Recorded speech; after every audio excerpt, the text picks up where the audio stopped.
Welcome to our third lesson of Cookery for Lockdown, and today I will be making a quick and easy, a tasty and creamy beef stroganoff, or my version of this beef stew.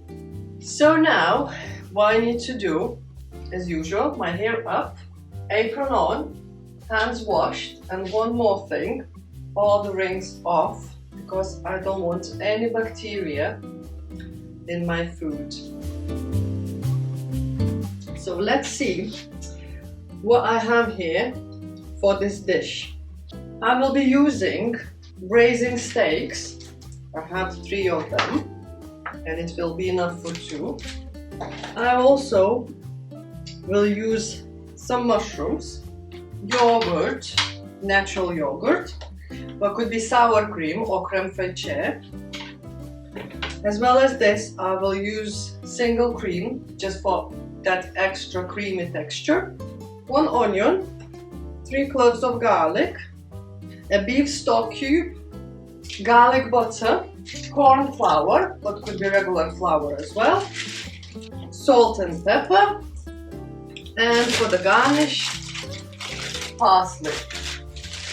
I also will be using these tools and equipment. A tablespoon for measurements, a frying pan, plastic spoon and tongs for frying, a saucepan for the actual stew, a grater to make my mushrooms as small as possible, different knives and different chopping boards for meat and vegetables to avoid cross-contamination, cling film, and a meat hammer for meat preparation. So let's start. And firstly, what I'm going to do, I will prepare my meat by covering it with a cling film.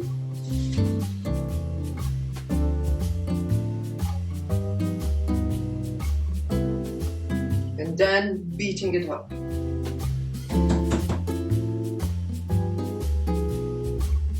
So now my meat is flat. And what I'm going to do, I will cut it into cubes, as small as you like. I prefer small cubes.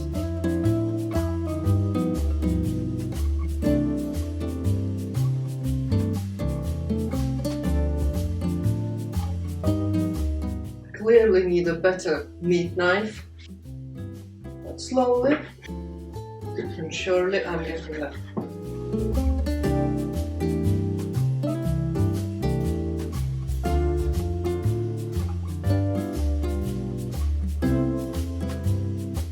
So now I have small cubes of beef and I will season it with salt and pepper. I will use only a pinch of each. Then I will wash my hands because I was dealing with the raw meat. After this, I will sprinkle meat with corn flour, and it could be any flour, but I'm using this type to avoid gluten as I have some intolerant family members. I will mix it all up, and the flour is needed for the thickness of the sauce. Then I will cover meat with the cling film and leave it aside for later. So now it's the time for preparing and frying vegetables. And first thing first, chopping onion using bridge and claw method, which I hope you are getting better with by now. So first, I cut my onion into half and find where is the pointy bit and where is the hairy end. I cut off the pointy bit for both halves then I peel both halves, which is not always an easy job. Making sure that the hairy end stays, because it's important for stability of knife. So both halves peeled, point a bit off, hairy ends on. So as usual, I'm cutting my onion across and stopping just before the hairy end.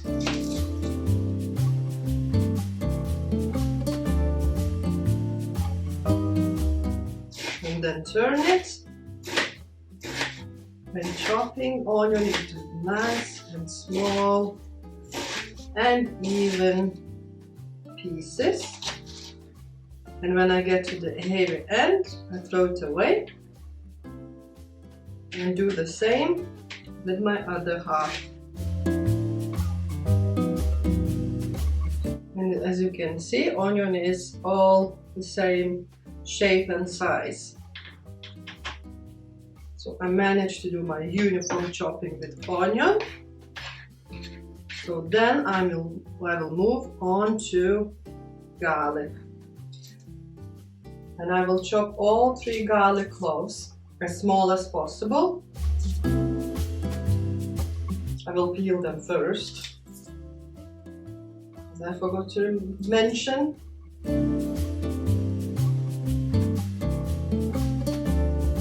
There is no specific way how to chop the garlic, but I prefer it to be chopped into very, very small pieces.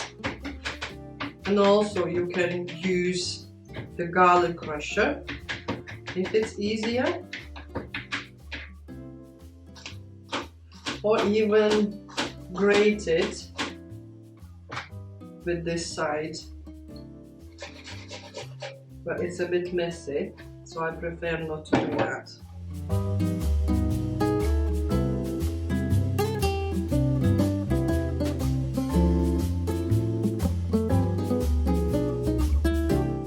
Okay, so now onion and garlic are chopped. Time to tidy up my station. So now onions and garlic are ready, and I will start frying. And before I do that, I need to cover my frying pan with approximately a tablespoon of oil. Make sure that the frying pan is all covered. And later on, if you need, you can add a bit more oil. Before I add garlic to the frying pan, I will make sure that it's hot.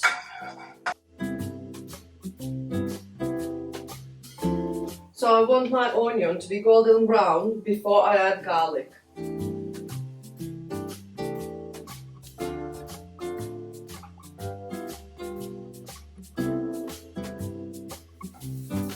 And now I'm reducing the heat to avoid my onions to burn, because I want them golden brown or golden black.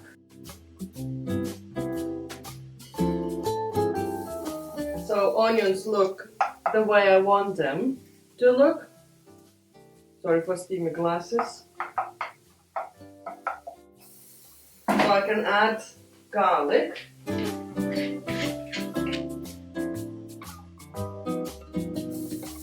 And I fry it for a few more minutes and then turn it off. And now I will grate my mushrooms, because I like them small, especially in stews.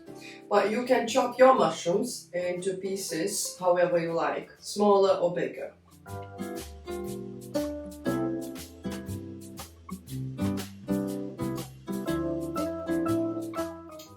so I grated 6 small mushrooms, and that will be enough for my stew, but you can add more, depends how much you love mushrooms. Okay, so turning the hob again, slow heat,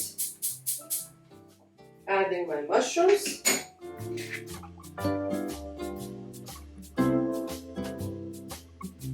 Now I will fry everything for a couple minutes. I might need to add a bit more oil because mushrooms tend to steal the oil. Just joking. They just soak the oil.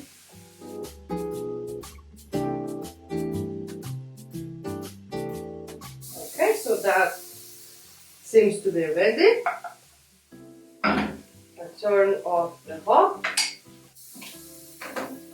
and I add vegetables to my saucepan. I will put it aside to wait for the meat to be ready and then to mix everything up.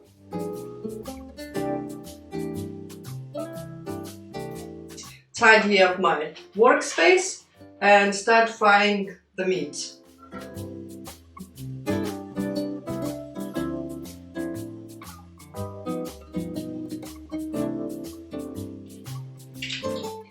Okay, so before I start adding my meat to the frying pan, I will melt garlic butter in it. You can use regular butter as well. I chose garlic one just because I really like garlic.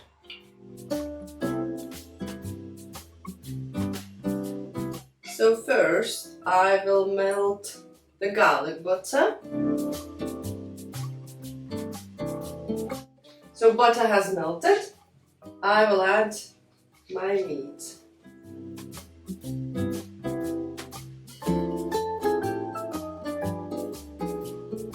And I will fry beef for about 4 minutes while keep turning. I added 100 grams of butter, but if you feel that it needs more fat, then you can add a bit more. And I'm frying meat on a medium heat. That sounds like a lime.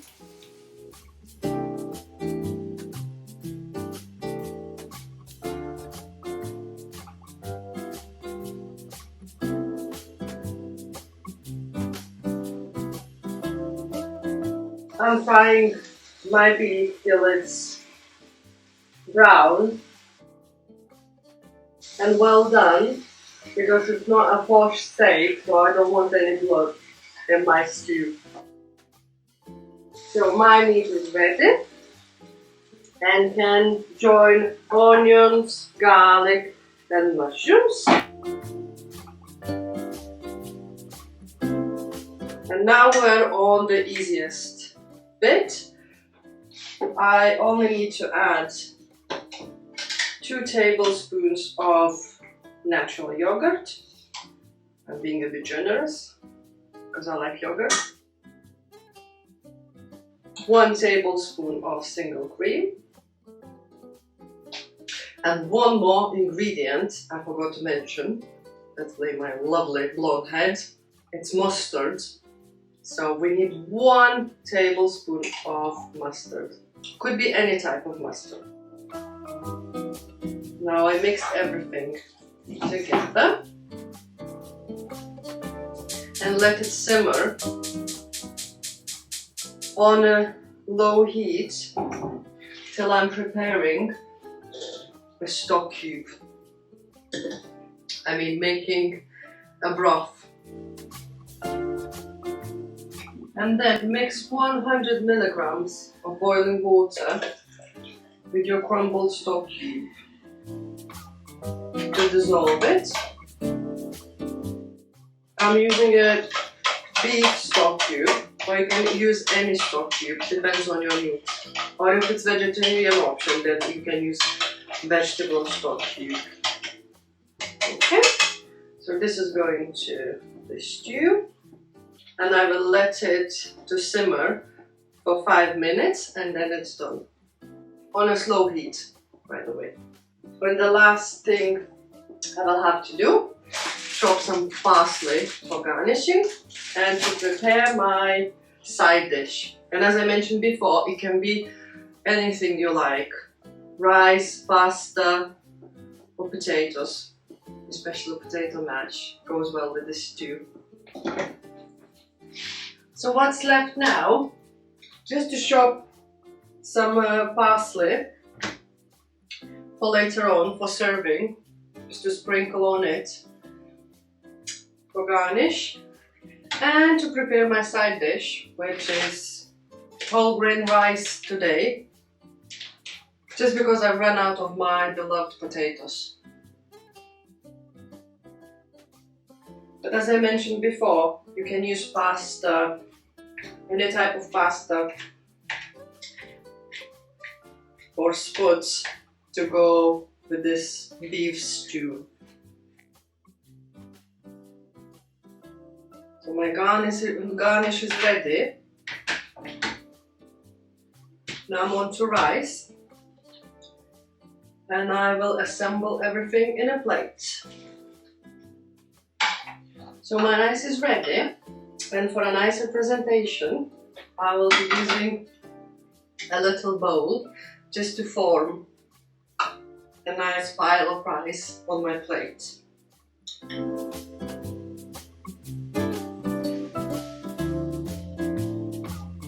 I will press it with a spoon just to make them stick together.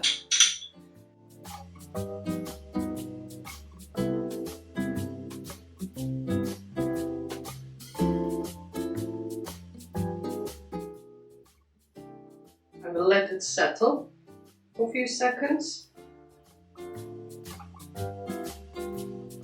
Have a nice pile of rice. Or, if you prefer a smaller portion, you can use smaller shapes, like that.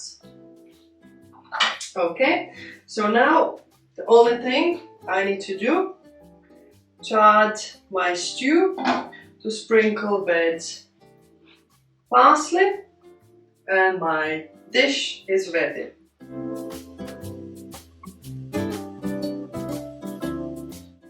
I will also add some fresh vegetables for the extra color, and just because I like vegetables. The more vegetables the merrier, or the healthier. All ready. I hope you will enjoy making this dish. Good luck, and I'm looking forward to seeing your photos and reading your evaluations. As usual, you have 2 days to complete this assignment and to email it to me, and see you next week.